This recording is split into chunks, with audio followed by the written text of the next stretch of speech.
SR Nagar లో Canara bank ATM ను దోచుకునేందుకు దొంగలు ప్రయత్నించారు. అర్ధరాత్రి దోపిడీకి ప్రయత్నం చేశారు. సీసీటీవీ ఫుటేజ్ లో ఆ దృశ్యాలు కనిపించాయి.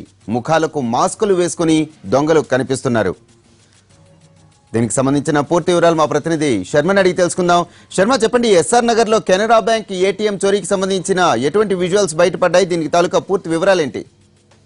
నిన్న అర్ధరాత్రి జరిగినటువంటి సంఘటన తీవ్రమైనటువంటి కలకలం రేస్తోంది. కానీ కేవలం యత్నం మాత్రమే జరిగింది, చోరీ మాత్రం జరగలేదు. వాళ్ళు తీవ్రమైనటువంటి ప్రయత్నం చేశారు. దాదాపు ఒక 10 నుంచి 15 నిమిషాల పాటు వాళ్ళు ప్రయత్నం చేసినప్పటికీ విఫలమయ్యారు. మళ్ళీ ఇద్దరు మాత్రం ఒక వ్యక్తి బట్టతల ఉన్నటువంటి వ్యక్తి లోపలికి వచ్చాడు. అతడు తన కర్చీఫ్తో పూర్తిగా ముఖాన్ని చుట్టు వేసుకొని అక్కడికి వచ్చి ఆ మెషిన్ ను పూర్తిగా చూశాడు. తాను తెచ్చుకున్నటువంటి ఒక ఎక్విప్మెంట్ ఏదైతే ఉందో దాని ద్వారా దాన్ని తొలగించేటువంటి ప్రయత్నం చేశాడు. కానీ అది సఫలం కాలేదు. దానికి సంబంధించి దాదాపు ఒక 3-4 నిమిషాల పాటు అదంతా కూడా యత్నం చేశాడు. ఆ తర్వాత మరో వ్యక్తి పూర్తిగా అతను వేసుకున్నటువంటి షర్ట్ ఏదైతే ఉందో దాన్ని ముసుగుతో అతను లోనికి ప్రవేశించినటువంటి పరిస్థితి.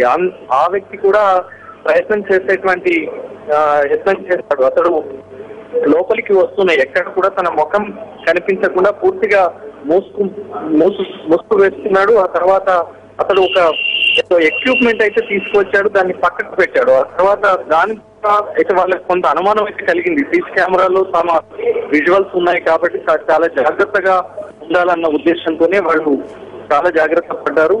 దాదాపు ఒక 10-15 నిమిషాల పాటు తచ్చాడారు. అందులో ఏమీ లభించకపోవడంతో క్యాష్ భారీ ఎత్తున తీసుకువెళ్లాలన్నది వాళ్ళ వ్యూహంగా ఉంది కాబట్టి అది ప్రయత్నం సఫలం కాకపోవడంతో వాళ్ళు తిరిగి వెళ్ళిపోయినటువంటి పరిస్థితి. విషయం తెలుసుకున్నటువంటి ఎస్ఆర్ నగర్ పోలీసులు దీనికి సంబంధించి విచారణ జరుపుతున్నారు. ఆ ఇద్దరు వ్యక్తులు ఎవరు, పాత నేరస్తులు అనేటువంటి కోణంలో ప్రస్తుతం దర్యాప్తు కొనసాగుతోంది. Right, thank you Sharma.